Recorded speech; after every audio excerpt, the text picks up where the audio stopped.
ഹരി ഓം നമസ്തേ. നമ്മൾ എല്ലാവരും പണ്ടത്തെ പോലെ തന്നെ കൃഷിയിൽ വളരെയധികം ഇമ്പോർട്ടൻസ് എടുക്കണം. കാരണം ജൈവവളം ഉപയോഗിച്ച് തന്നെ ചാരം മാത്രം മതി ഈ കൃഷിക്ക്. ഉപ്പും ചാരവും കൂടെ മിക്സ് ചെയ്ത് ഇട്ട് കൊടുത്തു കഴിഞ്ഞാൽ ഏറ്റവും നല്ല വിളവ് കിട്ടും. ഉദാഹരണമാണ്, എനിക്ക് ഇപ്പോൾ 1 മാസം ആയില്ല ഞാനിത് നട്ടിട്ട്. എനിക്കിപ്പോൾ അത് വെണ്ടയ്ക്കായും അതുപോലെ വഴുതനങ്ങയൊക്കെ പറിക്കാൻ തുടങ്ങി.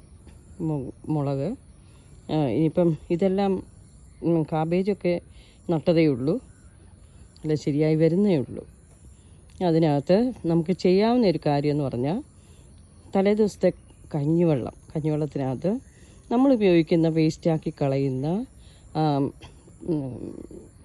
തേയിലയുടെ ആ ചണ്ടി കൂടെ മിക്സ് ചെയ്തിട്ട് അതൊന്ന് കലക്കി ആ മിശ്രിതം ഇതിൻ്റെ എല്ലാം ഇലയുടെ മുകളിലോട്ട് ഒഴിച്ചു കൊടുത്തു കഴിഞ്ഞാൽ കീടങ്ങളൊന്നും ഇവരെ ബാധിക്കത്തില്ല. ഇവരെല്ലാം നന്നായി തന്നെ വളരുകയും ചെയ്യും. വളരെയധികം മേന്മയോടുകൂടിയ വിളവ് കിട്ടുകയും ചെയ്യും. നമുക്ക് വിഷമില്ലാത്ത പച്ചക്കറി ഉപയോഗിക്കാം. അതുപോലെ തന്നെയാണ് ഞാൻ എൻ്റെ കപ്പ നട്ടിരിക്കുന്നത്. വളരെയധികം ഇമ്പ്രൂവ്മെൻ്റ് ഉണ്ട്. നമ്മൾ ഉണ്ടാക്കുന്ന അതായത് വിളവ് എടുത്ത് ശരിയാക്കുന്ന കപ്പയ്ക്കൊക്കെ വളരെയധികം ടേസ്റ്റാണ്. നമ്മൾ വളങ്ങളൊന്നും തന്നെ ഉപയോഗിക്കുന്നില്ല, ജൈവ വളങ്ങളാണ് എല്ലാം. കാരണം ചാരം മാത്രമേ ഇടുന്നുള്ളൂ.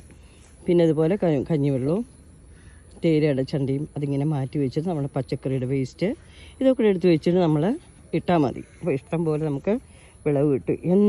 എന്നും നമുക്ക് കപ്പ ഒരു മൂട് പറിച്ച് കഴിയുമ്പോൾ പിന്നെ നമ്മൾ അന്നേരം തന്നെ അവിടോട്ടങ്ങ് അടുത്തതും ഇടും. അപ്പോൾ നല്ല ഭംഗിയായിട്ടും പിന്നെയും നമുക്ക് വേണ്ടുവണ്ണം കിട്ടും. കപ്പ നമുക്ക് ആവശ്യത്തിന് ഉപയോഗിക്കാൻ പറ്റും. നമ്മൾ അങ്ങനെ എല്ലാ രംഗങ്ങളിലും മുന്നേറണം. ഏത്തവാഴ അതെല്ലാം നട്ടിട്ടുണ്ട്. അതുപോലെ തന്നെ ചെടികൾ ഞാൻ തുളസിയൊക്കെ ഇഷ്ടംപോലെ നട്ടിട്ടുണ്ട്. തുളസികൾ പല വെറൈറ്റിയാണ്. അതുപോലെ നമ്മുടെ പൂവ്, ഈ തുളസി കൃഷ്ണ തുളസിയുടെ മഹാത്മ്യം പ്രത്യേകിച്ചൊന്നും പറയണ്ടല്ലോ.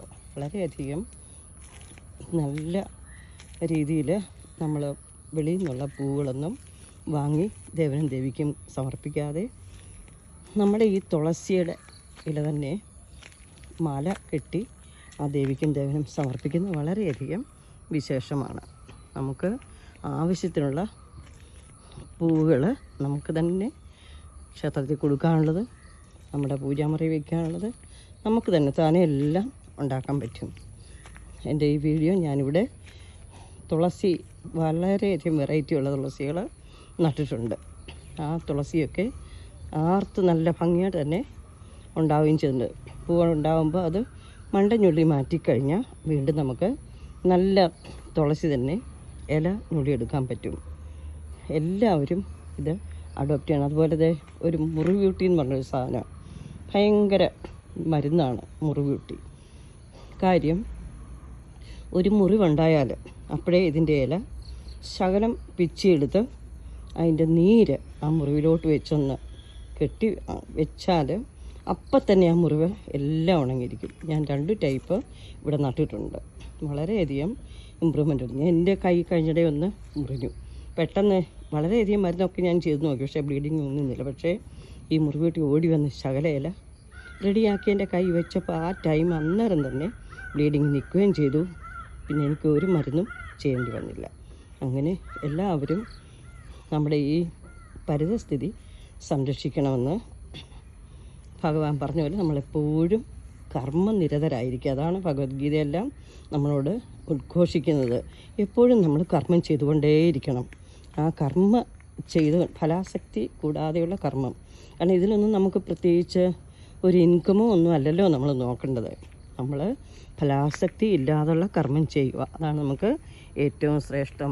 നമ്മൾ വെറുതെ TV ഒക്കെ കണ്ട് സമയം നമ്മുടെ വിലയേറിയ സമയങ്ങൾ നഷ്ടപ്പെടുത്താതെ എന്തെങ്കിലും ബുക്കുകളൊക്കെ വായിക്കുകയും രാവിലെ അനുഷ്ഠാനങ്ങളൊക്കെ ചെയ്യുകയും ഒക്കെ ചെയ്താൽ നമ്മുടെ ജീവിതത്തിൽ നിന്ന് വളരെയധികം മാറ്റങ്ങൾ വരും. അടുത്ത വീഡിയോയിൽ ഇനിയും ബാക്കി പോസ്റ്റ് ചെയ്യാമെന്നുള്ള ഒരു ശുഭപ്രതീക്ഷയോടെ ഹരി നമസ്തേ.